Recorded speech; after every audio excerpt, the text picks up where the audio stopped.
0.1%ও যদি 1 ডিগ্রিও যদি কোনো গ্রহ একটু ডানে বামে যেত, তাহলে মহাবিশ্ব ধ্বংস হয়ে যেত। এত সূক্ষ্ম গাণিতিকভাবে পুরো মহাবিশ্বকে ফর্ম করে রাখলেন কে? কেউ না। তখন বলো কেউ না। আপনি বিগ ব্যাংকে বিশ্বাস করছেন যে বিগ ব্যাংয়ের মধ্যে দিয়ে সমস্ত মহাবিশ্ব সৃষ্টি হয়েছে, কিন্তু এটা কি অটোমেটিকলি হতে পারে? না। আমাদের ইমাম আবু হানিফা রাহিমাহুল্লাহ একবার এরকম একটা বাসে গিয়েছিলেন। তো বাসে এথিস্ট একদিকে, তিনি আরেকদিকে, তো তিনি নাই, সারাদিন তাকে খুঁজে পাওয়া যাচ্ছে না। শেষে তারা মনে করলো যে তিনি হয়তো ভয় পেয়েছেন। তিনি একদম সন্ধ্যার দিকে আসলেন। তাকে বলা হলো যে সারাদিন আপনি কোথায় ছিলেন, আপনি বাসে আসলেন না কেন? তিনি বলেন, আসলে আমি নদীর ধারে গিয়েছিলাম, সেখানে কোনো নৌকা ছিল না, তো বসে আছি, অপেক্ষা করছি। হঠাৎ দেখলাম একটা গাছ পড়ে গেল কেটে। কেউ কাটে না, এমনি পড়ে গেল। তারপর হঠাৎ দেখি কাঠটা অটোমেটিকলি একটা কাঠের ফলার আকার ধারণ করছে। হঠাৎ দেখি ফলার আকার থেকে একটা নৌকা হয়ে গেল। হঠাৎ একটা মাঝি চলে আসলো, হঠাৎ একটা পাল উঠলো, এবং তারপরে আমি নৌকা সাওয়ার হয়ে এখানে বাসে আসলাম। তো নাস্তিকরা বললো এটা কি পসিবল? তখন তিনি বলেন, বাস শেষ, আমি জিতে গেছি। যদি এটা পসিবল না হয়, তুমি কিভাবে মনে করলা যে পুরো মহাবিশ্ব কোন স্রষ্টা ছাড়াই সৃষ্টি হয়েছে? সিম্পল। আবু হানিফা রাহিমাহুল্লাহর এত গভীর ফিকহের পাণ্ডিত্য ছিল যে অনেক ইমাম বলতেন তিনি যদি চান একটা কাজকে লোহা প্রমাণ করতে পারবেন। এত সূক্ষ্ম বুদ্ধি, ফিকহের জ্ঞানটা গভীর জ্ঞান। যাই হোক, ওদিকে আমরা যাচ্ছি না। নবী সাল্লাল্লাহু আলাইহি ওয়াসাল্লাম কাছে ওহী আসলো, যখন প্রথম যে ওহীটা আসলো সেটা কি? ইকরা বিসমি রাব্বিকাল্লাযী খালাক, সূরা আলাকের প্রথম 5টা আয়াত। এই তো তিনি তখন কোথায় ছিলেন? গারে হেরায়। সেখানে কি করছিলেন? তিনি নীরবে নিভৃত আল্লাহকে ডাকছিলেন, আল্লাহ আমাকে সমাজ এই পরিবর্তন করার জন্য কিছু আপনার পক্ষ থেকে দান করুন। এগুলো দেখতে দেখতে তার মধ্যে একটা বিতৃষ্ণা জেগেছিল। আসুন, এই ওহীটা আল্লাহর পক্ষ থেকে এলো, এটা হচ্ছে সমাজ পরিবর্তনের একটা মূল হাতিয়ার, একটা অভ্রান্ত সত্যের উৎস। এখানে যাররা পরিমাণ ভুল নাই, যাররা পরিমাণ কোন রকমের ত্রুটি বিচ্যুতি নাই। ওহীর ডেফিনিশন কি শিখলেন? আল্লাহর পক্ষ থেকে আসা এমন একটা বিধান যেটা আল্লাহ পাক তার মনোনীত কোনো বান্দার উপর নাজিল করেন, যার মধ্যে কোনো ভুল থাকতে পারে না, যার মধ্যে কোনো ত্রুটি থাকবে না, যেটা মেনে নিলে মানুষ মুসলিম হয়, না মানলে মানুষ কাফের হয়, আর এর সাথে ইন্টারনালি গাদ্দারি করলে সে মুনাফিক হয়। সিম্পল। আর যদি এটা মেনে নিয়ে কেউ আমল করতে গিয়ে ভুল করে, তখন হয়তো জালেম হবে, ফাসিক হবে ইত্যাদি, কিন্তু তার তওবার দরজা খোলা থাকবে। নবী সাল্লাল্লাহু আলাইহি ওয়াসাল্লামের কাছে প্রথম যে আয়াত নাযিল হলো সেটা হচ্ছে পড়াশোনা সংক্রান্ত, ইকরা। তার মানে আপনাকে বুঝতে হবে, আমাকে বুঝতে হবে যে সর্বপ্রথম যে বিষয়টা দরকার আমাদের এই মুসলিম উম্মার, সর্বপ্রথম যে বিষয়টা দরকার সেটা হচ্ছে জ্ঞানের রেভলিউশন। সর্বপ্রথম আপনার আমার দরকার জ্ঞানের বিপ্লব। ইলম অর্জন করা ছাড়া আপনি আমি কিছুই করতে পারবো না। নিজেদের অজ্ঞতাও দূর করতে পারবো না, অন্যের সমস্যাও দূর করতে পারবো না। সর্বপ্রথম দরকার জ্ঞান। শিক্ষার আলো ঘরে ঘরে জ্বালতে হবে। এই শিক্ষা আমরা কখনোই বলবো না যে শুধুমাত্র কোরআন এবং হাদিস নিয়ে আপনি পড়ে থাকবেন, আমি এটা বলছি না। বরং এই যুগকে ডিল করার জন্য যত সাবজেক্ট প্রয়োজন, সমস্ত সাবজেক্টগুলো একসাথে করে আপনাকে পড়াশোনা করতে হবে। তখন কি আপনি দেখবেন কোরআন সুন্নাহকে হাতে নিয়ে আপনি ওয়ার্ল্ডকে চ্যালেঞ্জ করতে পারছেন। আর যদি শুধুমাত্র এককেন্দ্রিক পড়াশোনা করেন, তাহলে যা হচ্ছে তাই হবে, তাই নয় কি? যা হচ্ছে তাই হবে। তো পড়াশোনাটা হবে এমন, আপনার সিলেবাসটা হবে কনস্ট্রাকটিভ। আপনি কোরআন পড়বেন, সুন্নাহ পড়বেন, অ্যারাবিক ল্যাঙ্গুয়েজ শিখবেন। এরপর আপনি যেখানে যেখানে পড়াশোনা করছেন, science, arts, commerce, medical science, engineering, আপনি পড়বেন। এসব পড়া আবার ছেড়ে দিন না। অনেক যুবককে এখন দেখি সব পড়াশোনা ছেড়ে দিয়ে মাদ্রাসায় ভর্তি হতে যাচ্ছেন। পিতামাতার টেনশন, বাড়িতে খাওয়া দাওয়া করেন না, অস্থির অবস্থায়। এই জায়গায় কেন গেলেন? এই পরামর্শ কে দিল আপনাকে? সবাই তো ফকিহ হবে না, সবাই কিন্তু ইমাম হবে না, সবাই কিন্তু আলেম হবে না, সবাই মুহাদ্দিস হবে না। কিন্তু আপনি যে সাবজেক্টে পড়াশোনা করছেন, ওই জ্ঞানটাকে আপনাকে ইসলামের কল্যাণে কাজে লাগাতে হবে। সবার জায়গা থেকে ইসলামের জন্য করার সুযোগ আছে। তো খুব বেশি কনজাস্টেড হবেন না। আপনি আপনার জায়গা থেকে পড়াশোনা করেন, তবে পড়াশোনার মধ্যে কোরআন সুন্নাহ এগুলো ঢোকান। তখন দেখবেন আপনি যেখানে আছেন সেখান থেকেই দ্বীনের খেদমত করতে পারবেন ইনশাআল্লাহ তাআলা। একজন ডক্টর কি দ্বীনের খেদমত করতে পারে না? একজন ইঞ্জিনিয়ার সে কি দ্বীনের খেদমত করতে পারে না? একজন অর্থনীতিবিদ সে ইসলামের খেদমত করতে পারবে না? একজন পলিটিশিয়ান যদি সে ভালোভাবে পলিটিক্যাল সায়েন্স পড়ে, সে কি পলিটিক্স দিয়ে ইসলামের খেদমত করতে পারবে না? সুযোগ কি নাই? আছে। তাহলে শুধুমাত্র আপনাকে ইমাম হতে হবে, মুফতি হতে হবে, ফকিহ হতে হবে, এই চিন্তাটা বাদ দিতে হবে, কারণ সবাই এটা হতে পারবে না। এটা নির্দিষ্ট কিছু মানুষ হবে, ঠিক আছে, আর বাকিরা তাদেরকে ফলো করবে। সিম্পল। নবী সাল্লাল্লাহু আলাইহি ওয়াসাল্লামের কাছে প্রথম যে ওহী, এর মধ্যে আমাদের মেসেজ আছে, সেটা হলো পড়াশোনা, ইলম অর্জন করতে হবে, এটা প্রথম কাজ। দ্বিতীয়ত, নবী সাল্লাল্লাহু আলাইহি ওয়াসাল্লাম এই ওহী পাওয়ার পরে একটু বিচলিত হয়ে গিয়েছিলেন। এটা হচ্ছে ওহীর একটা ভার, ওহীর একটা ওয়েট আছে। কাঁপছিলেন। খাদিজা রাদিয়াল্লাহু আনহাকে বলছেন যে আমাকে কম্বল দিয়ে আবৃত করো। সহিহ বুখারীর মধ্যে হাদিসটা আছে।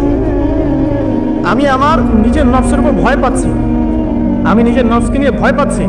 খাশিতু আলা নাফসি। খাদিজা রাদিয়াল্লাহু আনহা বলছেন আপনি ভয় পাবেন না, কারণ আপনি এতিমের খোঁজ খবর নেন, আপনি বিধবার পাশে দাঁড়ান, আপনি মানুষের কল্যাণ করেন, আপনাকে আল্লাহ পাক লাঞ্ছিত করবেন না ইনশাআল্লাহ, আপনার কোনো ভয় নাই। ঘরে এমন একজন স্ত্রী থাকলে আপনি ইনশাআল্লাহ অনেক বুস্টাপ হবেন দিনের পথে কাজ করার জন্য। তাই বিয়ে করার সময় অবশ্যই দিনদার মেয়ে দেখে বিয়ে করবেন। এবার আসেন, খাদিজা রাদিয়াল্লাহু আনহার বয়স কত ছিল? 40। কোন 25 বছরের সুদর্শন যুবক 40 বছরের মেয়েকে বিয়ে করতে চাইবে, যেটাকে নিয়ে কোনো কথা নবী সাল্লাল্লাহু আলাইহি ওয়াসাল্লামের সমালোচকরা কখনো বলে না? কোন 25 বছরের যুবক 40 বছরের একজন ম্যাচিউরড, তার চেয়ে বয়সে বড়, 15 বছরের বড় মেয়েকে বিয়ে করতে চাইবে কোন পুরুষ? আপনি করবেন কি? করবেন না। কি দেখে করেছেন? তার সততা, তার আমানতদারিতা। নবী সাল্লাল্লাহু আলাইহি ওয়াসাল্লামকে ব্যবসা করতে পাঠিয়েছিলেন, তার এই সততা আমানতদারিতা দেখে মুগ্ধ হয়ে খাদিজা রাদিয়াল্লাহু আনহা নিচে প্রস্তাব পাঠিয়েছেন। নবী সাল্লাল্লাহু আলাইহি ওয়াসাল্লাম এই বিয়েটাই প্রমাণ বহন করে যে নবী সাল্লাল্লাহু আলাইহি ওয়াসাল্লাম বিয়েটাও করেছেন দ্বীনের জন্য। অবশ্যই ভালোবাসা ছিল স্বামী স্ত্রীর মধ্যে, অবশ্যই প্রগাঢ় ভালোবাসা ছিল, কিন্তু খাদিজা রাদিয়াল্লাহু আনহা তার সমস্ত সম্পদ দ্বীনের জন্য ঢেলে দিয়েছে। দেন নাই? দিয়েছে। আসেন, তিনি কেমন? ওহী আসছে, তিনি বাসায় ফিরে যাচ্ছেন, তাকে বলা হচ্ছে আপনি ভয় পাবেন না। ওয়ারাকা ইবনে নাফিলের কাছে দেওয়া হচ্ছে। খাদিজা রাদিয়াল্লাহু আনহা তার কাছে যাচ্ছেন, গিয়ে বলছেন আপনার ভাতিজার সাথে কি হয়েছে শুনুন। সব ঘটনা শোনার পরে যখন তিনি শুনলেন যে একজন ফেরেশতা এসেছিল, এসে চেপে ধরেছে, আবার ছেড়ে দিয়েছে, আবার চেপে ধরেছে, আবার ছেড়ে দিয়েছে, 3 বার এই ঘটনা ঘটেছে, তারপর বলেছে পড়ো সূরা আলাকের প্রথম 5 আয়াত। তখন ওয়ারাকা ইবনে নাফিল, তিনি কিন্তু আগের এই যে আসমানি কিতাবগুলো ছিল এগুলোর পাণ্ডিত্য অর্জন করেছিলেন। তিনি বলেছিলেন যে তোমার কাছে এসেছে সে ছিল নামুস। নামুস মানে জিবরাইল আলাইহিস সালাম। তোমার কাছে জিবরাইল আলাইহিস সালাম এসেছিল, এবার তোমার কওম তোমাকে বের করে দিবে। তখন নবীজি বলছেন আবু মুখরিজিয়া, তারা কি আমাকে বের করে দিবে? কিন্তু তারা তো আমাকে আল আমিন বলে, আমাকে বিশ্বস্ত বলে, তারা আমাকে কেন বের করে দিবে? এটা ভালো করে শোনেন, তারা আমাকে কেন বের করে দিবে সমাজ থেকে? তারা তো আমাকে আল আমিন বলে। তখন ওয়ারাকা ইবনে নাফিল তিনি বলছিলেন এর পূর্বে যার কাছেই এই ফেরেশতা এসেছে ওহী নিয়ে, তাকেই তার কম বের করে দিয়েছে। কি বুঝলেন? এর পূর্বে যার কাছেই এই ফেরেশতা এসেছে ওহী নিয়ে, তাকেই তার কম বের করে দিয়েছে। তার মানে এই যে ওহীর যে বিধানের কথা বলা হবে, এর আলোকে সমাজ সংস্কারের কথা বলা হবে, সবার এটা মনোভূত হবে না, কখনোই হবে না। এবং প্রত্যক্ষ পরোক্ষভাবে এর বিরোধিতাও মানুষ করবে। এমনও হতে পারে যে সমাজ থেকে তাদেরকে বহিষ্কার করা হতে পারে। এটা নবী সাল্লাল্লাহু আলাইহি ওয়াসাল্লাম অবাক হয়ে জিজ্ঞাসা করেছেন। এই হাদিসটা কোথায় আছে? সহিহ বুখারীর প্রথম দিকে আছে, ওহী অধ্যায় দেখবেন। সহিহ বুখারীর একদম প্রথম দিকে ওহী অধ্যায় আছে। এবার তিনি যখন বিছানায়, আল্লাহ পাক দ্বিতীয় আয়াত নাযিল করছেন, দ্বিতীয় ওহী, ইয়া আইয়ুহাল মুদাসসির কুম ফাআনযির, হে চাদর আবৃত রাসূল আপনি উঠুন এবং সতর্ক করুন। এই উঠুন মানে কি বিছানা থেকে ওঠা, নাকি ওহীর এই দাওয়াতটা নিয়ে মাঠে নামা? কোনটা? এটা বোঝার জন্য কি পিএইচডি করার দরকার আছে? নবী সাল্লাল্লাহু আলাইহি ওয়াসাল্লামকে আদেশ করা হচ্ছে আপনি রাসূল, নিশ্চিত হয়ে যান আপনি রাসূল, কোনো সন্দেহ করবেন না, আপনি সর্বশেষ রাসূল, আপনি আমার মনোনীত বান্দা, আপনার কাছে আমি ওহী করেছি, আপনি ওহীটা নিয়ে এখন মানুষকে দাওয়াত দেন। দ্বিতীয় কাজ কি আপনার? জ্ঞান অর্জন করার পরে মানুষকে ইসলামের দাওয়াত দেয়া। সিম্পলি বোঝা যাচ্ছে কি আমার কথা? আচ্ছা, প্রথমে ওহী আসবে, সেই ওহীর চর্চা হবে, পড়াশোনা হবে, জ্ঞান অর্জন করবেন, আমল করবেন। এরপর কি? কুম ফাআনযির, উঠুন এবং সতর্ক করুন। এবার আপনাদের দায়িত্ব হচ্ছে উঠুন এবং মানুষকে সতর্ক করুন। কি থেকে সতর্ক করবেন? জাহিলিয়াত থেকে, আল্লাহদ্রোহিতা থেকে, যত রকম সুদ ঘুষ জেনা ব্যভিচার বেশ্যাবৃত্তি আছে, যা আছে দুর্নীতি, সবার এগেনস্টে আপনি মানুষকে সতর্ক করবেন, সৎ কাজে আদেশ করবেন, অসৎ কাজের নিষেধ করবেন আপনার সামর্থ্য অনুযায়ী। আপনাকে বলা হয়নি যে কারো গর্দানে আঘাত করে, বলা হয়েছে এখানে হয়নি। এবার দেখুন যে মানুষটা ইয়েতিম থেকে এই অবস্থায় আসলেন নবুয়তে, এইটুকু সময়ের মধ্যে আমরা একটু তাকে চিনি, একটু চেনার চেষ্টা করি। তিনি কখনো মিথ্যা বলেন নাই, কাউকে ঠকাননি, প্রতারিত করেন নাই, কারো ইজ্জতহানি করেন না, কথা বললে সত্য কথা বলেন, আমানত দেওয়া হলে তিনি আমানত রক্ষা করেন, এতিমের পাশে দাঁড়ান, বিধবার পাশে দাঁড়ান, একদম যাবতীয় মানবিক গুণাবলীতে পূর্ণ। যখনই দাওয়াত দেওয়া শুরু করলেন, এবার সমাজের মানুষ তাকে বলা শুরু করলো কাযযাব, মিথ্যাবাদী, সাহেব, জাদুকর, ফারিকুল জামা বিভক্ত করছে। তারপরে আর কি আছে বলেন, মাজনুন, পাগল, অনেক কথা বলা শুরু করলো। কাকে বলা শুরু করলো? একটু আগে যাকে বলছে আল আমিন। তাহলে কারণটা কি? কারণ এই ওয়াহির দাওয়াত। শুধু তাই না, তার যে চরিত্রে কোনো ত্রুটি ছিল না এটা তো ছিলই না, তার ফিজিক্যাল স্ট্রাকচারও কোনো ত্রুটি ছিল না। সুবহানাল্লাহ।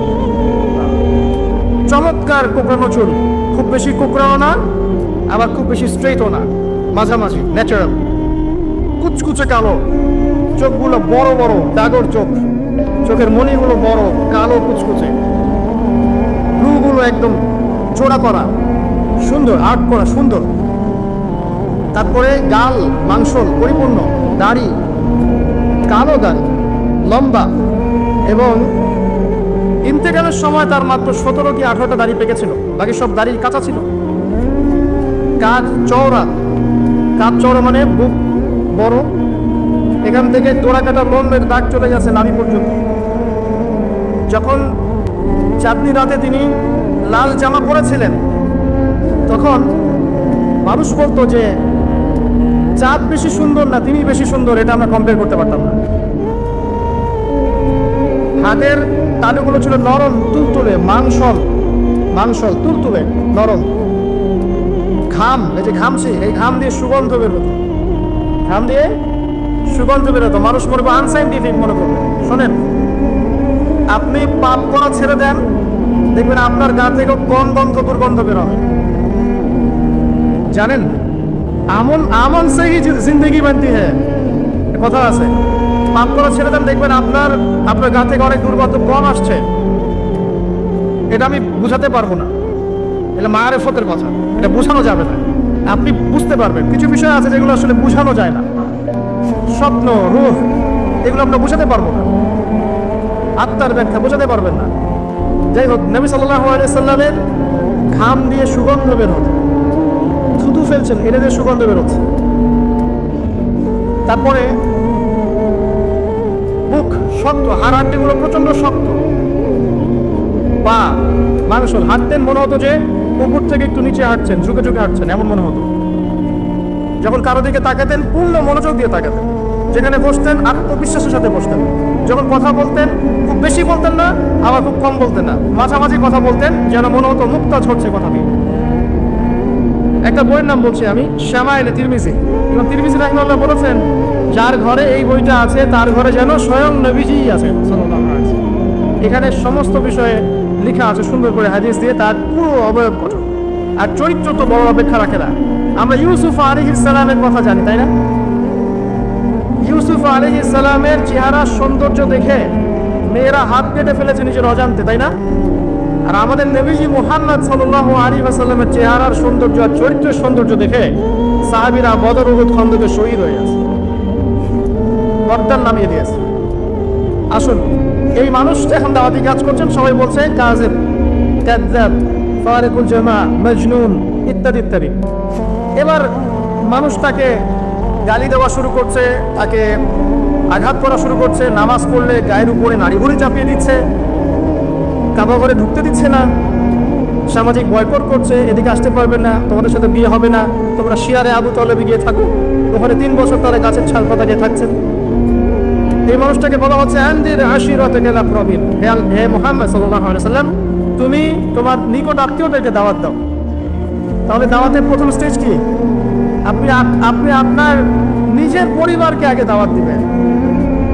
দেখেন তিনি প্রথমে কাদেরকে দাওয়াত দিলেন? আলী রাদিয়াল্লাহু আনহু, ছোট বাচ্চা। তারপরে খাদিজা রাদিয়াল্লাহু আনহা, স্ত্রী, আপন স্ত্রী। আবু বকর সিদ্দিক রাদিয়াল্লাহু আনহু, অনেকটা মিলেমিশে ছিলেন তিনি তার সাথে অনেকদিন। বলতেন যদি কাউকে বন্ধুরূপে গ্রহণ করতাম তোমাকে করতাম।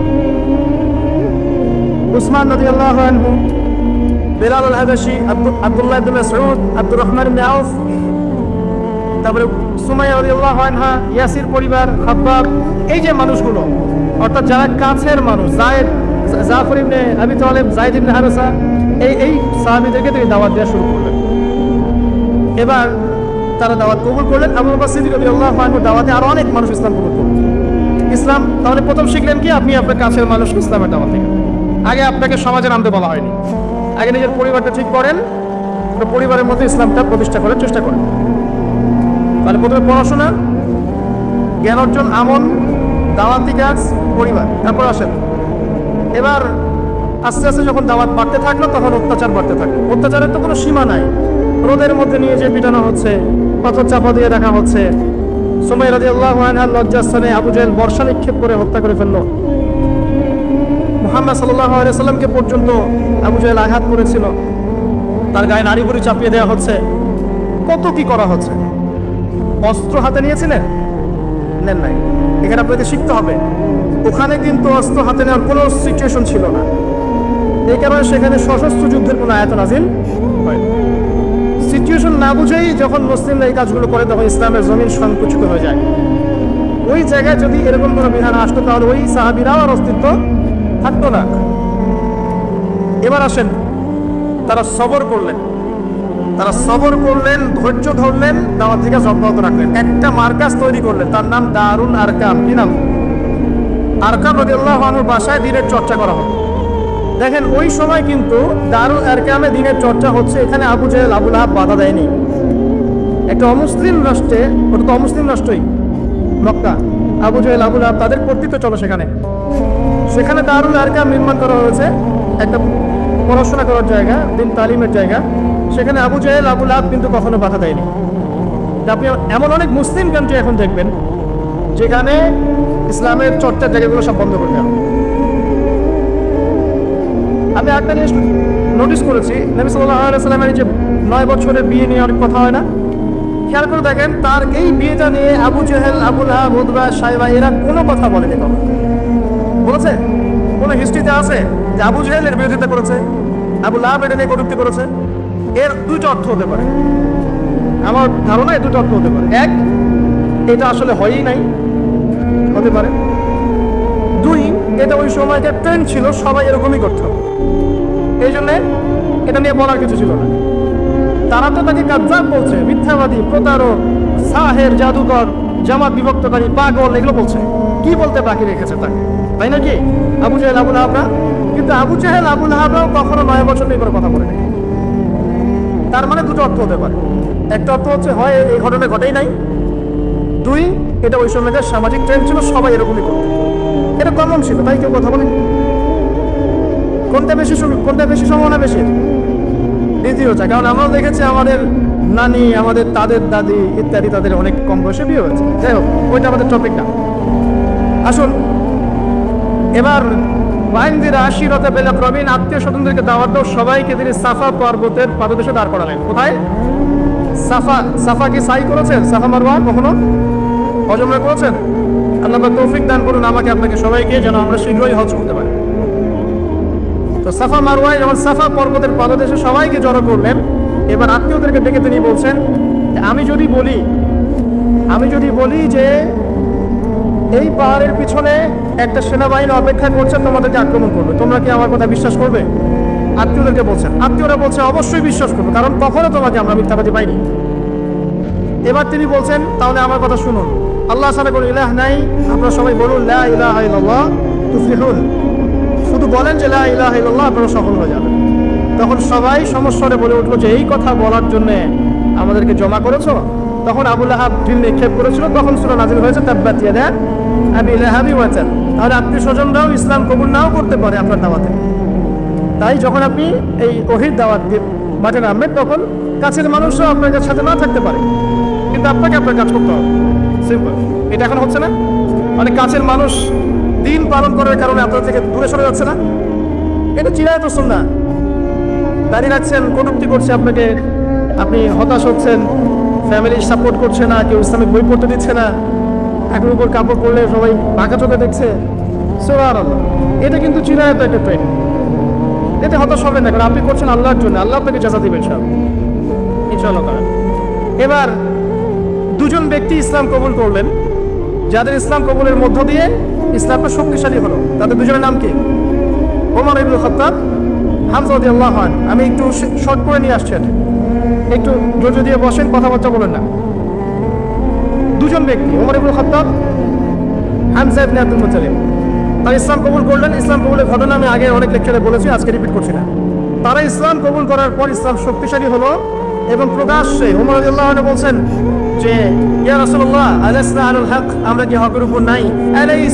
আলাইসুল মুশরিকিন, তারা কি মুশরিক নয়? তাহলে কেন আমরা দারুল আরকামেই চর্চা করবো? আমরা প্রকাশ্যে কাবা ঘরে নামাজ আদায়। তখন প্রকাশ্যে কাবা ঘরে নামাজ আদায় শুরু হলো।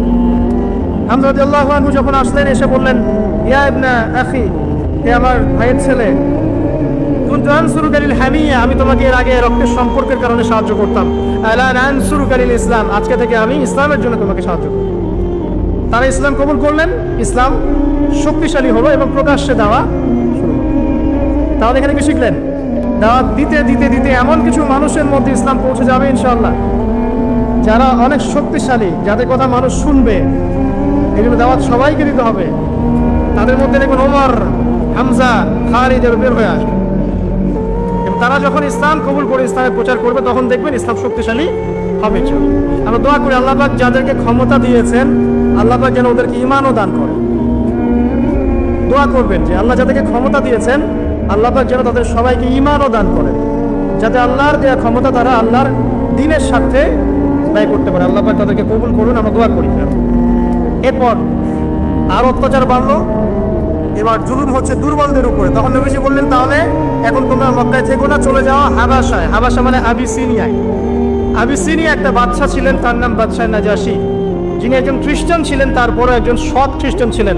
আমাদের এখনকার পশ্চিমাদের মতো নয়, কথা বুঝতে পারছেন?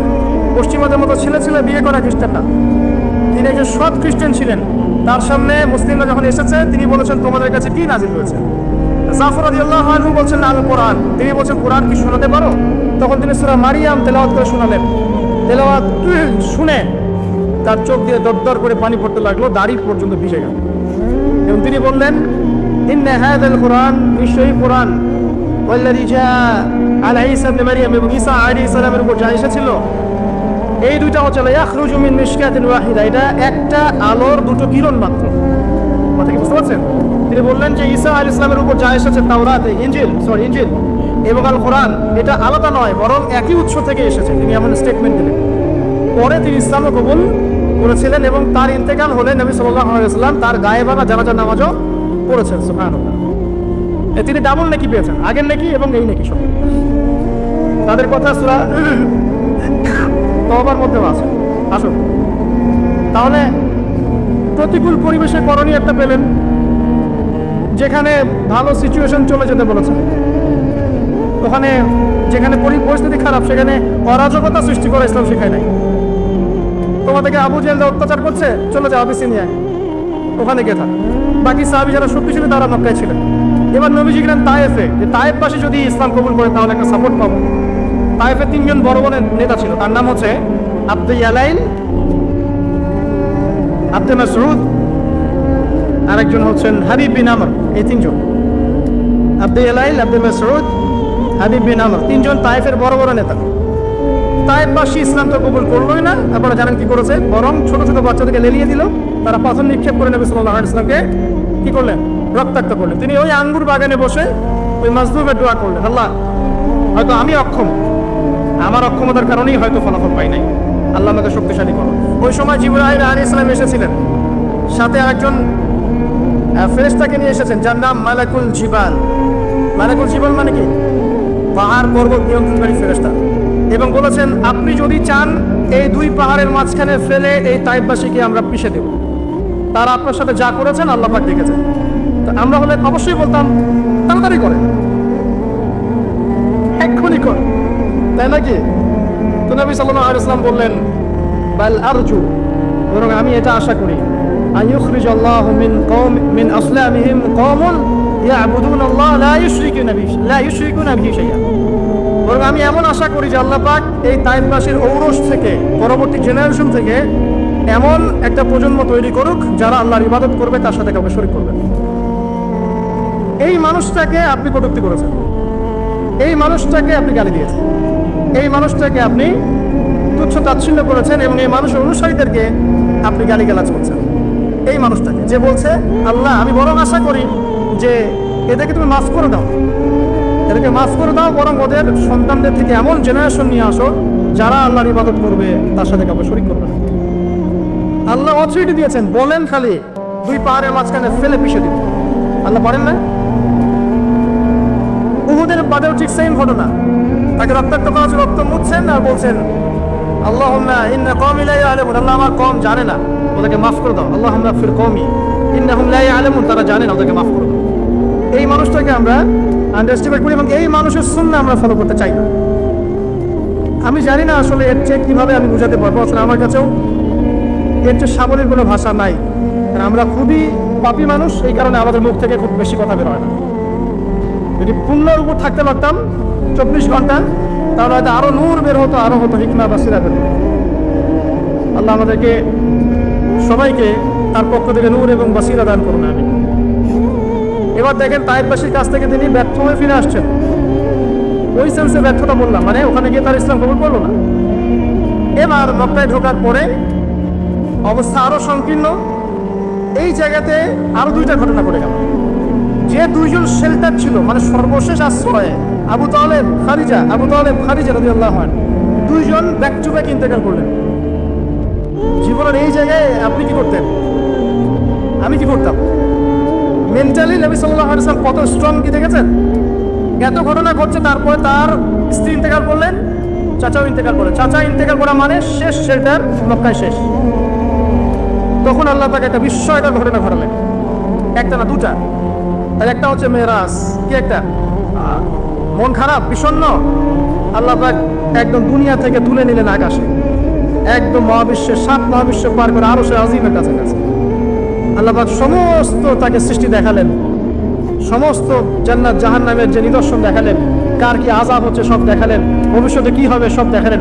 আল্লাহ পাক হিস্ট্রি থেকে জানিয়ে দিলেন, নবী তুমি হতাশ হচ্ছ কেন? তোমাকে বলছে তোমার পুত্র সন্তান নাই, ইন্না শানিয়াকা হুয়াল আবতার, তোমার শত্রুরা নির্বংশ হয়ে যাবে। তো মেরাজের ঘটনার পরে তিনি ফিরে আসার পর আরেকটা আল্লাহ পাকের নিয়ামত, সেটা হলো মক্কার দূরে 300 কিলোমিটার দূরে একটা স্বতন্ত্র রাষ্ট্র, ওটাকে স্বতন্ত্র রাষ্ট্রই বলা যায়, কারণ ওটা তখন ওইভাবেই ফাংশন করতো। তার নাম কি? ইয়াসরিব। ইয়াসরিব মানে মদিনা, ইয়াসরিব মানে কি? ওইখানে থাকতো ইহুদিরা এবং পৌত্তলিকরা। ইহুদির 3টা কম থাকতো, বনু নাজির, বনু কুরাইজা, আর একটা কি বনু কাইনুকা, এই 3টা গোত্র সেখানে থাকতো। এখানে একটা প্রশ্ন আছে, ইহুদিরা ওখানে কি করতো? কেউ তো দিতে পারবে। ইহুদিরা ওখানে কি করছিল সারা বিশ্ব থেকে বাদ দিয়ে ওই জায়গায়? যেমন এখন সারা বিশ্ব বাদ দিয়ে তারা জেরুজালেমে কি করে, মানে কি করতেছিল তারা ওইখানে সারা বিশ্ব বাদ দিয়ে মদিনায়? তারা এক্স্যাক্টলি মাশাআল্লাহ, তারা শেষ নবীর অপেক্ষা করছিল, কারণ তাদের কিতাবে লেখা আছে শেষ নবী আসছেন এবং সেই জামানাটা ক্লোজ। তারা সার্চ করছিল কোথায় শেষ নবী। যখন দেখবে সেই নবী এসেছে কিন্তু তাদের বনু ইসমাইল থেকে আসে নাই, বনু ইসমাইল থেকে এসেছে, তখনই তারা শত্রুতা শুরু করে। যাই হোক, ওখান থেকে 6 জন যুবক মক্কায় আসলো। কয়জন যুবকদের? এখানে একটা হেদায়েত আছে। ইসলাম সংকীর্ণ, এখন আল্লাহ পাক টেবিলটা চেঞ্জ করছেন। ইসলাম এখন শক্তিশালী হবে আস্তে আস্তে এই জায়গা থেকে। এবং কার হাত ধরে হচ্ছে? এবার যুবকদের হাত ধরে। এবার 6 জন যুবক আসলো, এসে হজের মৌসুম ছিল তখনও মানুষ হজ করতো, বিকৃত হজ। নবী সাল্লাল্লাহু আলাইহি ওয়াসাল্লাম হজের মৌসুমে দাওয়াত দিচ্ছিলেন। এই 6 জনের নেতার নাম ছিল আসাদ বিন জুরারাহ রাদিয়াল্লাহু আনহু। তিনি আমার নবীজির দাওয়াত শুনলেন, এই 6 জন শুনলো। তারা বললো, আমরা ইহুদিদের কাছে শুনেছি শেষ জামানায় একজন নবী আসবে, আপনি কি সেই নবী কিনা? নবীজি বলেন, হ্যাঁ আমি শেষ নবী, লা নবিয়্যা বা'দি, আমার পরে কোনো নবী নাই। তিনি কোরআন শোনালেন, তার ইসলাম কবুল করলো সুবহানাল্লাহ। এবং 6 জন ফিরে গেল মদিনায়। পরের বছর 12 জনকে নিয়ে আসলো। কয়জনকে? 12 জনকে। এই 12 জনের সাথে নবী সাল্লাল্লাহু আলাইহি ওয়াসাল্লাম একজন সাহাবীকে পাঠালেন, তার নাম মুসআব বিন মুসআব বিন উমাইর রাদিয়াল্লাহু আনহু ইসলামের ইতিহাসের প্রথম দায়ী, ইসলামের ইতিহাসের প্রথম দায়ী, যিনি মক্কা থেকে মদিনায় চলে গেছেন ইসলাম প্রচার করতে। তিনি শহীদ হয়েছেন উহুদের মাঠে। তিনি কিন্তু ধনীর দুলাল ছিলেন, ধনীর দুলাল। এমন পারফিউম ইউজ করতেন যে পারফিউম মক্কায় কেউ ইউজ করতো না, এত দামি। ইসলামের জন্য সব ছেড়ে দিয়েছেন। যখন তাকে দাফন করা হয়েছে তখন তার গায়ে কাফনের কাপড়ও জোটে নাই, তার গায়ে ঘাস দিয়ে তাকে দাফন করা হয়েছে, ইখজিন নামক ঘাস দিয়ে তাকে দাফন করা হয়েছে। যাই হোক, তিনি চলে গেলেন মদিনায় এই 12 জনের সাথে। সেখানে গিয়ে দাওয়াতি কাজ করতে থাকেন। আওস এবং খাজরাজ নামে 2টা গোত্র ছিল মদিনায়। তাদের মাঝে দাওয়াতি কাজ করতে করতে আস্তে আস্তে 75টা ফ্যামিলি ইসলাম কবুল করল 1 বছরের ব্যবধানে। এবং তখন কিন্তু 75টা ফ্যামিলি অনেক বড় সংখ্যা, এখন না হয় জনসংখ্যা অনেক বেশি। তো এই 75 জন পরের বছর যখন মক্কা এলো, এসে নবী সাল্লাল্লাহু আলাইহি ওয়াসাল্লামের কাছে বায়াত করে ইসলাম কবুল করল। তাদের মধ্যে এক নেতা ছিলেন সাদ বিন মুআজ রাদিয়াল্লাহু আনহু, যার ইন্তেকালে আল্লাহর আরশ কেঁপে উঠেছিল এবং যার জানাজার নামাজে 70,000 ফেরেশতা জানাজার নামাজে উপস্থিত ছিল, যিনি খন্দকের যুদ্ধে শহীদ হয়েছিলেন। তো এই কথাগুলো এই জন্য আপনাদেরকে বলি, বিকজ এই জেনারেশন এখন শাহরুখ খান, আমির খান, সালমান খানকে চিনে, বাট সাদ বিন মুআজকে, খুবাইবকে, মুসআব বিন উমাইরকে এগুলো জানে না। মেসি, রোনাল্ডো এদেরকে চিনে, কিন্তু এদেরকে চিনে না। তা আমি আপনাদেরকে এতটুকু নক করতে চাই আপনাদের বিবেকে যে এগুলো পড়েন, আপনি আপনার শেকড় চেনেন, নিজের শেকড় চিনেন। কথা কি বুঝতে পারছেন? নিজের শেকড়টাকে চেনেন যে আপনি, আমরা কার বংশধর, কোথা থেকে এসেছি এবং আমরা কাদের কম। আমাদের সাথে ওদের কোনো সম্পর্ক নাই, কিন্তু যাদেরকে আপনি ফ্যান ফলোয়ার্সে বসে আছেন। এবার তিনি যখন মদিনায় গেলেন, সেখানে গিয়ে তিনি ইসলামের দাওয়াত দিলেন। এই বড় কমিউনিটি ইসলাম কবুল করলো। ঠিক তার 15 বছর নবী সাল্লাল্লাহু আলাইহি ওয়াসাল্লাম হিজরত করে মদিনায় চলে গেলেন। ইসলাম কিন্তু চেঞ্জ হয়ে গেল, মক্কায় থাকার দরকার হচ্ছে না, মদিনায় চলে গেলেন। মদিনায় গিয়ে তিনি এখন মদিনার স্টেট প্রধান, পুরো জামায়াতের একজন আমির, তাই নাকি? পুরো স্টেটের প্রধান তিনি। তার হাতে এখন ইকোনমিক পাওয়ার, পলিটিক্যাল পাওয়ার, সামরিক পাওয়ার সব তার হাতে। আল্লাহ পাক কিভাবে পরিবর্তন করলেন দেখলেন?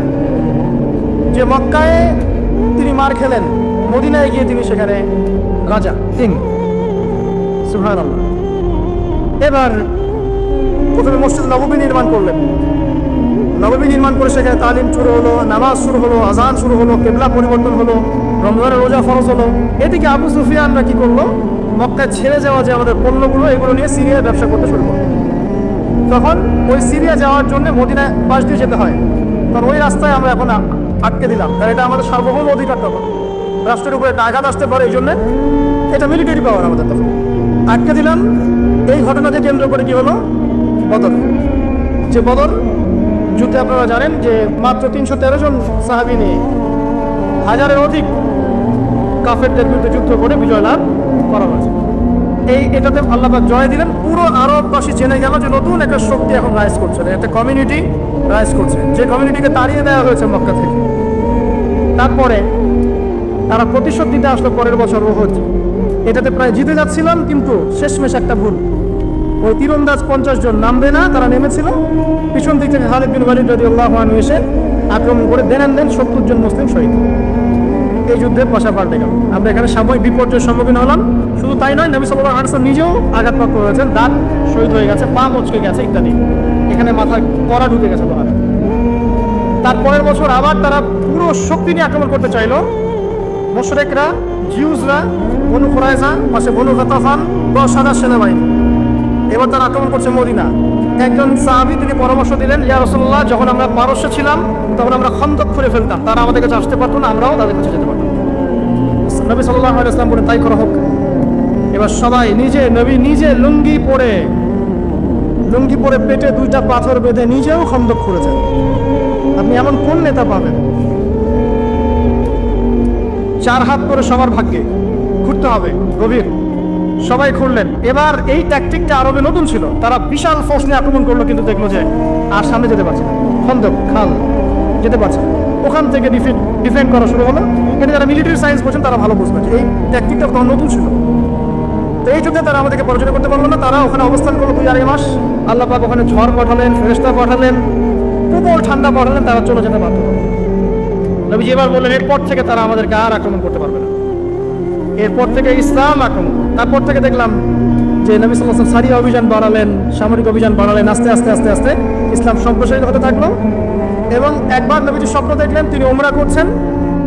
সাহাবীরা বুঝে ফেললেন যে আমরা উমরা করতে যাব। সবাই মিলে নিরস্ত্রভাবে উমরা করতে গেলেন 1400 সাহাবী। তখন খালিদ বিন ওয়ালিদ রাস্তা আটকে দিলেন, না যাওয়া হবে না। কি করতে হবে? এই বছর আসা যাবে না, পরের বছর আসতে হবে, তাও 3 দিনের জন্যে নিরস্ত্রভাবে।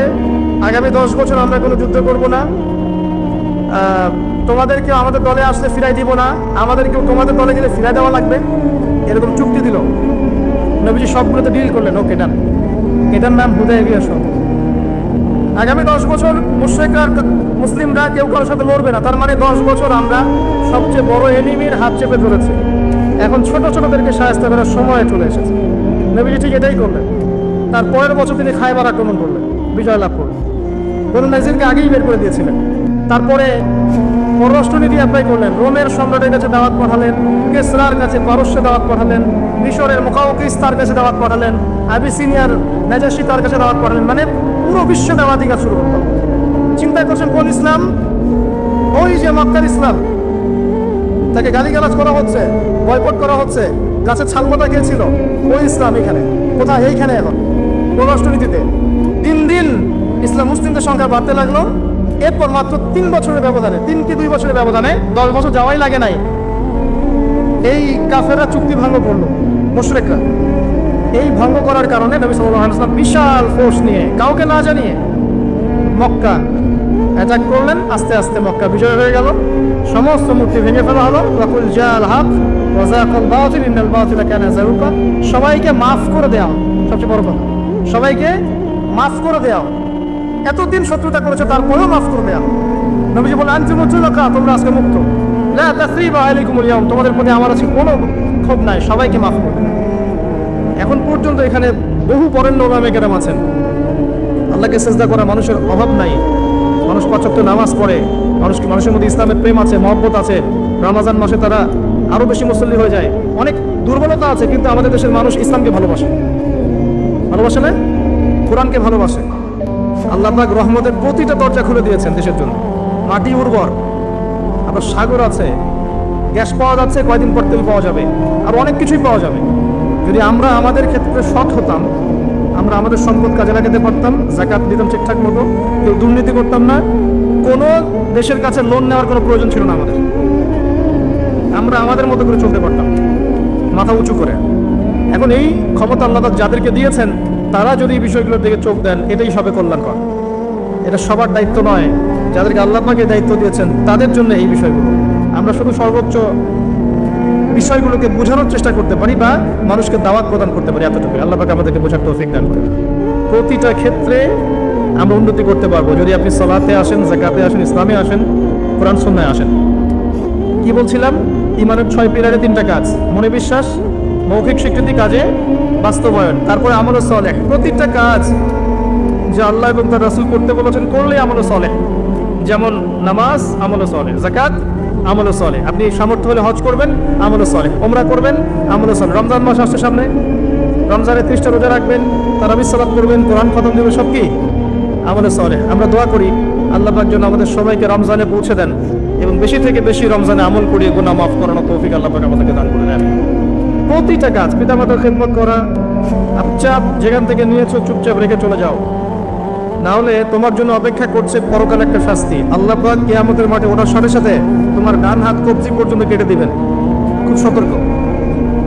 আর এই যে এই কথাটা আল্লাহ পাক আমার মুখ দিয়ে বের করালেন, তোমার কানে কিন্তু পৌঁছেছে, তুমি দাওয়াত পেয়েছো, সতর্ক আমি করেছি। চুরির শাস্তি কবজি পর্যন্ত হাত কেটে ফেলা। আমাদের চুরির শাস্তি গণধোলাই দেওয়া হয় না, এটা ঠিক না, এটা ঠিক না, এটা গায়ে আইন হাতে তুলে নেবেন না। শাস্তি হাত কেটে ফেলা এটা ইসলামিক লস, এখানে বাস্তবায়িত নাই, কিন্তু এটা লস। আল্লাহ পাক এটা করবেন কিন্তু পরকালে, সতর্ক সাবধান থাকবেন। আর সিসকে চোরকে আর কত পিটাবেন? আপনার আমার মাথার উপরে তো অনেক বড় বড় চোর বসে থাকে,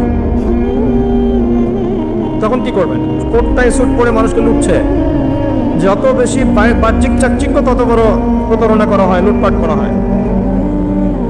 এগুলো তো আপনি কিছু করতে পারবেন না। যে ভাই এই কাজ করেছেন আল্লাহর ওয়াস্তে এই বিষয়গুলো রেখে চলে যান, গোপনে রেখে চলে যান। ইনশাআল্লাহ আল্লাহ পাক আপনার পাপকে গোপন করে দিবেন, আল্লাহ আপনাকে মাফ করে দিবেন। আল্লাহকে ভয় করে এগুলো রেখে চলে যান। যদি আপনি এই হারাম টাকা নিজের পেটে ঢুকান, জাহান্নামের আগুন পেটে ঢুকাবেন। আল্লাহ পাক বোঝার তৌফিক দান করুন। আসেন, আমি লম্বা সময় আলোচনা করতে পারবো না, আমি গুটিয়ে নিব। আমরা আমলে সলেহে কথা বলছিলাম। প্রতিটা কাজ যদি আপনি নবী সাল্লাল্লাহু আলাইহি ওয়াসাল্লামের সুন্নাহ মতো করেন, আমলে সলেহ হবে।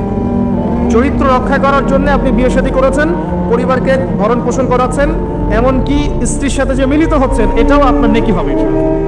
প্রতিটা কাজ। একই সাথে আরেকটা পয়েন্ট ভুলবেন না, কোরআন এবং সুন্নাতে আল্লাহ পাক যত বিষয়কে নিষেধ করেছেন, এই নিষেধগুলো বর্জন করার নামও কিন্তু আমলে সলেহ। শুধুমাত্র নেকি কাজ করব আর পাপ কাজ ছাড়বো না, এমনটা কিন্তু আমলে সলেহ নয়। যেমন আল্লাহ পাক শিরিক করতে নিষেধ করেছেন, শিরিক না করা আমলে সলেহ। কুফরি করতে নিষেধ করেছেন, কুফরি না করা আমলে সলেহ। আল্লাহ পাক বেদাত করতে নিষেধ করেছেন, বেদাতি আমল না করা কি আমলে সলেহ। আল্লাহ পাক হারাম খেতে নিষেধ করেছেন, হালাল খাওয়া আমলে সলেহ। আল্লাহ পাক পর্দা করতে বলেছেন, বেপর্দায় না চলা আমলে সলেহ। আল্লাহ পাক জিনার ধার কাছেও যেতে নিষেধ করেছেন, তাই চরিত্র রক্ষার জন্য বিয়ে করা কি আমলে সলেহ। প্রতিটা কাজ যা আল্লাহ করতে বলেছেন করা আমলে সলেহ, রাসূল করতে বলেছেন সাল্লাল্লাহু আলাইহি ওয়াসাল্লাম করা আমলে সলেহ। সেই প্রতিটা কাজ যা আল্লাহ এবং তার রাসূল নিষেধ করেছেন, সেগুলো না করাও আমলে সলেহ। মনে থাকবে কথা। আমাদের একটা সমস্যা বলি এখন, আমরা যেটা করি সেটা হলো আমরা অনেক ভালো কাজ করি ঠিকই, কিন্তু আল্লাহর হারামগুলোকে ছাড়তে পারি না। কথা ঠিক না ঠিক? দেখবেন নামাজ পড়ি 5 ওয়াক্ত, সুদ ছাড়তে পারি না, আছে না? আমরা দান সাদাকা করি মাঝে মাঝে, ফরজ যাকাত দেই না। দেখবেন যে তাহাজ্জুদ করছে বাবা, মেয়ে বেপর্দায় ঘুরে বেড়াচ্ছে, আছে না? বছর বছর হজ উমরা করছি, এদিকে আল্লাহর হালালকে হারামও করছি, আল্লাহর হারামকে হালাল করছি। এই কাজগুলো আমরা করি না। আমরা অনেক সময় ভালো অনেক কাজ করি, দান সাদাকা করি, নফল দান সাদাকা করি, জুমার নামাজে যাই, ঈদের নামাজে যাই, হ্যাঁ, প্রতিবেশের খোঁজ নেই, মানুষকে রক্ত দেই, চিকিৎসার জন্য কাজ করি, শিক্ষা ক্ষেত্রে কাজ করি, অনেক কিছু করি আমরা ভালো কাজ, কিন্তু আল্লাহর নিষেধগুলো কিন্তু ছাড়ি না। আল্লাহর নিষেধটা ছাড়া সবচেয়ে বড় কথা। আর নেক আমল করা সহজ, আল্লাহর নিষেধ ছাড়াটা খুবই কঠিন, এটা মনে রাখবেন। নেক আমল করা সহজ, আল্লাহর জন্য কিছু ছাড়া অনেক কঠিন, অনেক কঠিন। আল্লাহ পাক আমাদেরকে ছাড়ার তৌফিক দান করুন। এরপর আল্লাহ পাক বলেছেন ওয়াতাওয়াসাউ বিল হাক্কি ওয়াতাওয়াসাউ বিস সাবর। যারা হকের উপদেশ দেয় পরস্পরকে, একে অপরকে হকের উপদেশ দেয়। হকটা কি জিনিস? হকটা কি? এর সংজ্ঞা কে দিবে? আমি দিব না, আপনি দিবেন না, আল্লাহ দিবে? কার সংজ্ঞা নিবেন? হকটা কি কে বলবে, কে বুঝাবে? আল্লাহ বুঝাবেন। আল্লাহ বলছেন হকের সংজ্ঞা, সূরা কাহফ। আজকে জুমার রাত না? সূরা কাহফ অবশ্যই পড়বেন। সূরা কাহফের ফজিলত, আপনাকে আল্লাহ পাক মাসিহুদ দাজ্জালের ফিতনা থেকে বাঁচাবে ইনশাআল্লাহ। এই সূরার 29 নম্বর আয়াতে গিয়ে দেখবেন আল্লাহ পাক হকের সংজ্ঞা দিয়েছেন। আল্লাহ পাক বলেছেন ওয়াকুলুল হাক্কু মির রাব্বিকুম। হক সেটাই, ভালো করে শুনেন, হক সেটাই, সত্য মিথ্যার মানদণ্ড সেটাই, ন্যায় অন্যায়ের মানদণ্ড সেটাই, জ্ঞানের মানদণ্ড সেটাই, ঠিক আছে, যেটা তোমার রবের পক্ষ থেকে নাজিল হয়। কি নাজিল হয়েছে? এখন আপনি বলেন কি নাজিল হয়েছে? যখন তাওরাত নাজিল হয়েছিল ওটাই হক ছিল, ইনজিল নাজিল হয়েছে ওটাই হক ছিল, জাবুর নাজিল হয়েছে ওটাই হক ছিল। এখন কি আছে? কোরআন এবং এর ব্যাখ্যা হাদিস। কিয়ামত পর্যন্ত কি অন্য কোনো উৎস আসবে? অন্য কোনো নবী আসবেন? আর কোনো রাসূল আসবেন? গোলাম আহমেদ কাদিয়ানী যতই বলুক, সে কি নবী হয়ে যাবে? মানুষ, কিছু মানুষ এখন তাদেরকেও নবী বলে গ্রহণ করছে। আর এটা কিয়ামতের সাইন। আমি অবাক হচ্ছি না, কারণ নবী সাল্লাল্লাহু আলাইহি ওয়াসাল্লাম বলেছেন কিয়ামতের আগে 30 জন ভণ্ড নবীর আগমন ঘটবে। কতজন? তার মধ্যে 4 জন হচ্ছে মহিলা, তার মধ্যে 4 জন কে? মহিলা, বাকিরা পুরুষ। তো এই হলো অবস্থা। নবী সাল্লাল্লাহু আলাইহি ওয়াসাল্লামের ঠিক পরেই আবু বকর রাদিয়াল্লাহু আনহু যুগেও একাধিক ভণ্ড নবীর আগমন ঘটেছিল, এখনো হচ্ছে। এরপরে কিয়ামত পর্যন্ত কোন নবী আসবে? নবীর ওয়ারিশগণ থাকবেন। নবীর ওয়ারিশ কারা? ওলামায়ে কেরাম, তারা নবীর ওয়ারিস। এবং আমার নাসিহা হচ্ছে আপনি কোরআন এবং সুন্নাহটাকে তাদের সোহবতে গিয়ে পড়েন এবং বোঝেন। ওকে নাকি প্রতিষ্ঠিত হতে হবে।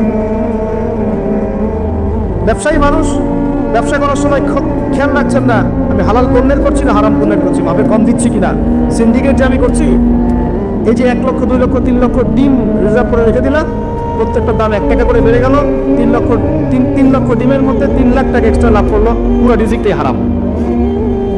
রিজিকটা কি? মানুষ এগুলো ভাবেও না এখন যে রিজিকও একটা ব্যাপার, যে আমার হালাল রিজিক ছাড়া ইবাদত কবুল হবে না, দোয়াও কবুল হবে না। ওর হারাম রিজিক নিয়ে এসে বছর বছর হজম করতেছে। আর আবু বকর সিদ্দিক রাদিয়াল্লাহু আনহুর সামনে খাবার আসলো, তিনি তাড়াহুড়ার মধ্যে ছিলেন, খাবারটা খেয়ে ফেললেন।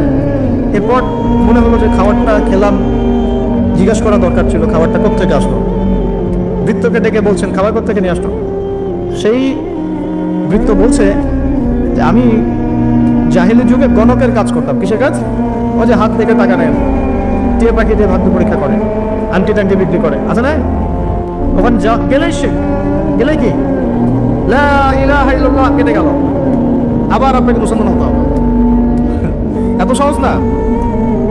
আল্লাহ পাক তার নবীকে ওয়াদা করেছেন, একদম ওয়াদা, হে মুহাম্মদ সাল্লাল্লাহু আলাইহি ওয়াসাল্লাম, তোমার উম্মতের যে কোনো ব্যক্তি আসমান জমিন সমান পাপ নিয়েও যদি আমার সামনে দাঁড়ায়, 7 আকাশের সমান পাপ, জমিনের সমান পাপ আমার সামনে দাঁড়িয়েছে কিয়ামতের মাঠে, তো বেচারার আমল নামায় কোনো শিরকের পাপ নাই। কিসের পাপ নাই? আমি আল্লাহ তার সামনে আসমান জমিন সমান ক্ষমা নিয়ে হাজির হব। ওইটা কেটে গেল কোথায়? খালি গিয়ে বললেন যে দেখেন তো আমার হাতটা একটু দেখে দেন তো, কয়টা মেয়ে আছে আমার লাইফে, কয়টা বিয়ে হবে। ও আবার এই পাশে দাগ করে দেখে, দেখে বলে যে 2টা। ঠিক আছে, কিন্তু সারা জীবনে আপনি 2টা বিয়ে করতে পারবেন না। করার দরকার নাই, করার দরকার নাই, একটা নিয়ে থাকেন। কেন দরকার নাই? সবাই সবকিছু করতে পারবে না, সবাই সবকিছু করতে পারবে না। বিধান সবার জন্য প্রযোজ্য হয় না। যার ক্ষমতা, যার সামর্থ্য আছে, যে ব্যালেন্স করতে পারে, তার ব্যাপারটা ডিফারেন্ট। সবাই সবকিছু পারবে, শিরক কেটে গেলে ভাবে। এরকম অনেক কাজ আছে। আপনি বলছেন যে মায়ের কসম, কিসের কসম? শিরক হয়ে গেল। কসম কার নামে করতে হবে? বলতে হবে আল্লাহর কসম। কসম যদি করতেই হয় কার নামে করতে হবে? আল্লাহর নামে। এ বললাম যে ভাই কেমন আছেন, তা আপনি বলছেন যে আপনার দোয়াতেই ভালো আছে, আপনার দোয়াতেই ভালো আছে। আগে কি বলতে হবে? আলহামদুলিল্লাহ, আল্লাহর রহমতে, অতঃপর আপনাদের দোয়ায় ভালো আছে। কথা বলাও শিখতে হবে। বললেন যে আগামীকাল আমি এটা করবই, আগামীকাল আমি এটা করবই, গ্যারান্টি দিতে পারবেন? পারবেন না। বলে ফেললেন যে এই সময়গুলো এখন ভালো না, সময়টা ভালো না, এটা যুগকে আপনি গালি দিলেন, এটাও নিষেধ, এটাও নিষেধ। অনেকে অনেক সময় শিরকি নামও পর্যন্ত রাখে। একজনের নাম শুনেছিলাম শাহিন শাহ, কি নাম? আচ্ছা, এরকম নামে কেউ আছেন নাকি? আচ্ছা, বাদ দেন। এর অর্থ হচ্ছে রাজাধিরাজ, রাজার সবচেয়ে বড় রাজা, মানে সবচেয়ে বড় রাজা।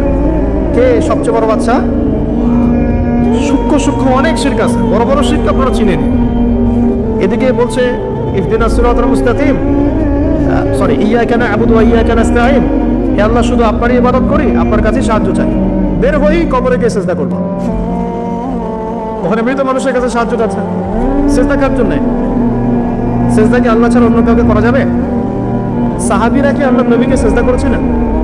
তাহলে আপনারা কত বড় মানুষ হয়ে গেছি? আমরা কি তাদের চেয়ে বড় হয়ে গেছি? এভাবে মানুষ শিরক করছে। তারপরে জবাই কুরবানি কার জন্য করতে হয়? তো মানুষ তো অনেক সময় দেখা যায় যে জীবিত মানুষ মৃত মানুষের জন্য কুরবানি করছে। এখন গ্রামে গ্রামে ছড়িয়ে পড়তেছে কবিরাজি, তান্ত্রিক, কবিরাজ, বান মারা, টোনা, এগুলা। যে করবে সেও মুশরিক, যে ওখানে গিয়ে ধন্না দেয় সেও মুশরিক। হ্যাঁ, যে করবে সে তো মুশরিক হয়ে গেছেই। আর যে গিয়ে ধন্না দিচ্ছে যে আপনি আমাকে এগুলা থেকে বাঁচান, এবং সে জিনের সাহায্য নিয়ে বিভিন্নভাবে এই কাজগুলো করে দিচ্ছে, সমস্যা, ইমান কেটে গেল। কি করতে পারবেন? কোরআন এবং হাদিস থেকে চিকিৎসা করতে পারবেন, কোরআন সুন্নাহ থেকে চিকিৎসা করতে পারবেন। এগুলো বলা ঠিক না বা পাবলিকলি বলা উচিত না, এগুলো আমাদের বিরুদ্ধেও করে না। হ্যাঁ, আমাদের বিরুদ্ধেও মানুষ এগুলো করে আর মনে করে আমরা এগুলো বুঝবো বা আমাদের এইসব দোয়া কালাম জানা নাই বা আল্লাহ পাক আমাদেরকে হেফাজত করবেন না, এমনটা মনে করে। আরে সমস্ত কাফেরকে যদি এক পাল্লায় রাখা হয়, আল্লাহ পাকের সূরা ফাতিহাকে এক পাল্লায় রাখা হয়, তুমি পারবে নাকি? তো অযথা এসব পরিশ্রম করো কেন? বরং কোরআন সুন্নাহ দিয়ে আল্লাহর কাছে এমন চিকিৎসা নেওয়া যায় যেই চিকিৎসা ও তো অতিক্রম করতে পারবেই না, বরং করতে গেলে ও নিজে ধ্বংস হয়ে যাবে। কোরআনের উপর যেতে পারবে?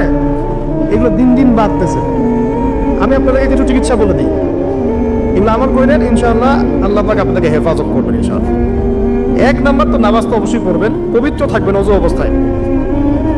3 নাম্বার আয়াতুল কুরসি পড়বেন, আয়াতুল কুরসি। কোন সূরা আছে এটা? সূরা বাকারার 255 নম্বর আয়াত, আয়াতুল কুরসি। আর পড়বেন সূরা বাকারার শেষের 3 আয়াত, সূরা বাকারার শেষের 3 আয়াত। এর আগে সূরা ফাতিহা আছে, তারপরে পড়বেন সূরা ফালাক, নাস, ইখলাস, কাফিরুন। সূরা ফালাক, নাস, ইখলাস, কাফিরুন। পড়বেন সূরা জিনের প্রথম 10 আয়াত। কোন সূরা? সূরা জিনের প্রথম 10 আয়াত। পারলে পুরা সূরা ইয়াসিন, সূরা ইয়াসিন। তারপর সূরা সফফাত এর প্রথম 10 আয়াত, এর সাথে সূরা কাহফের প্রথম 10 আয়াত। তারপরে সূরা তাহা, সূরা ইউনুস আর সূরা আরাফ। এই 3টা সূরায় জাদু, বান, টোনার এগুলোর বিরুদ্ধে কিছু আয়াত আছে। যেমন قالوا يا موسى إما أن تلقي وإما أن نكون أول من ألقى قال بل ألقوا فإذا حبالهم وعصيهم يخيل إليه من سحرهم أنها تسعى فأوجس في نفسه خيفة موسى قلنا لا تخف إنك أنت الأعلى وألق ما يمينك تلقف ما صنعوا إنما صنعوا كيد ساحر ولا يفلح الساحر حيث أتى। মানে এগুলো অর্থ জানলে আপনারা বুঝবেন। এগুলো পড়লে এগুলো একদম লোহার তরবারি দিয়ে যেমন আঘাত করা হয়, এভাবে আঘাত করা হয়, সব ফেল হয়ে যাবে ইনশাআল্লাহ তাআলা, ইনশাআল্লাহ তাআলা। তো কেউ যদি এগুলোতে আসক্ত থাকেন, এটা শেখ, এটা কি ওমর রাদিয়াল্লাহু আনহুর যুগে তিনি ফরমান জারি করেছিলেন, কেউ যদি জাদুবিদ্যার চর্চা করে তাকে হত্যা করবে, একদম গর্দান নামে কতল করে দিবে। এটা ইসলামিক লস। ইসলামিক তো বললাম, ইসলামিক লস কায়েম করা এখন আমাদের পক্ষে সম্ভব, এখন সম্ভব না, কিন্তু ঈসা আলাইহিস সালাম অবশ্যই তা করবেন ইনশাআল্লাহ। আপনাদের কি মনে হয় ঈসা ইবনে মারইয়াম এসে মানব রচিত বিধান দিয়ে তার খেলাফা রাষ্ট্র কায়েম করবেন? জাতিসংঘে গিয়ে বলবেন যে আমাকে ফিলিস্তিনে একটা স্বাধীন রাষ্ট্র প্রতিষ্ঠার অনুমতি দেন, বলবেন? ডলার দিয়ে কেনাবেচা করবেন, তাই মনে হয় আপনাদের? ইলেকট্রনিক মানি দিয়ে, ক্যাশলেস সোসাইটি দিয়ে, এগুলো যা করার আছে করে নেন। করতে করতে যখন ক্ষান্ত হবেন, আল্লাহ পাক তখন ঈসা ইবনে মারইয়ামকে পাঠাবেন ইনশাআল্লাহ। পৃথিবীর সমস্ত জুলুম উঠে যাবে ইনশাআল্লাহ। কোনো মাজলুমের অধিকার আর খর্বিত হবে না, প্রত্যেক মাজলুম তার অধিকার ফিরে পাবে ইনশাআল্লাহ। একটা ফিলিস্তিনের বাচ্চার রক্তের প্রতিশোধ আমরা নিব ইনশাআল্লাহ। একটা বোনের ইজ্জতের বদলা আমরা নিব ইনশাআল্লাহ। একটা ভাই যাদেরকে অন্যায়ভাবে হত্যা করা হয়েছে, এদের রক্তের বদলা আমরা নিব ইনশাআল্লাহ। আমরা বেঁচে না থাকলে আমার সন্তান নিবে ইনশাআল্লাহ, ও বেঁচে না থাকলে তার সন্তান নিবে ইনশাআল্লাহ। আমরা কিছু ভুলি নাই, ভুলে যাবও না ইনশাআল্লাহ। এই দুনিয়া ততদিন পর্যন্ত ফানা হবে না যতদিন এই দৃশ্য বিশ্ববাসী না দেখছে ইনশাআল্লাহ। তোমাদের যা করার আছে করো, যা ইচ্ছা করতে থাকো। এখন বিশ্বের মুসলমানদের রক্তের হোলি খেলায় মেতেছে, যেখানে মুসলমান সেখানেই নির্যাতন, চায়নায় নির্যাতন, ওইখানে ইয়াতে কি বলবো, ওটা কি সিরিয়াতে নির্যাতন, তারপর ইয়েমেনে নির্যাতন, ফিলিস্তিনে নির্যাতন, ইরাকে করে গেল, তারপরে লেবাননে করে, জর্ডানে করতেছে, আরব কান্ট্রিগুলোর মধ্যে, আফ্রিকার কান্ট্রিগুলো, যে কোনো জায়গাতে দেখান দেখবেন খালি মুসলমানদের উপর নির্যাতন না নির্যাতন করতেছে। এর জন্য শুধু ওরা দায়ী নয়, এর জন্য আমরাও দায়ী। কেন নির্যাতন আসবে না, কেন আল্লাহর গজব আসবে না? কারণ নবী সাল্লাল্লাহু আলাইহি ওয়াসাল্লাম বলেই গিয়েছিলেন যে শেষ জামানায় কাফের মুশরিকরা তোমাদেরকে এমন ভাবে আঁকড়ে ধরবে, ঘিরে ধরবে, যেন দস্তরখানায় সবাই খাবার খেতে বসেছে। মানে আমরা সবাই দস্তরখানায় খাবার খেতে বসে যেমন করে বসি একসাথে, ওই যুগে বলছিলেন ইয়া রাসূলুল্লাহ সাল্লাল্লাহু আলাইহি ওয়াসাল্লাম, আমরা কি ওই সময় সংখ্যায় কম হব?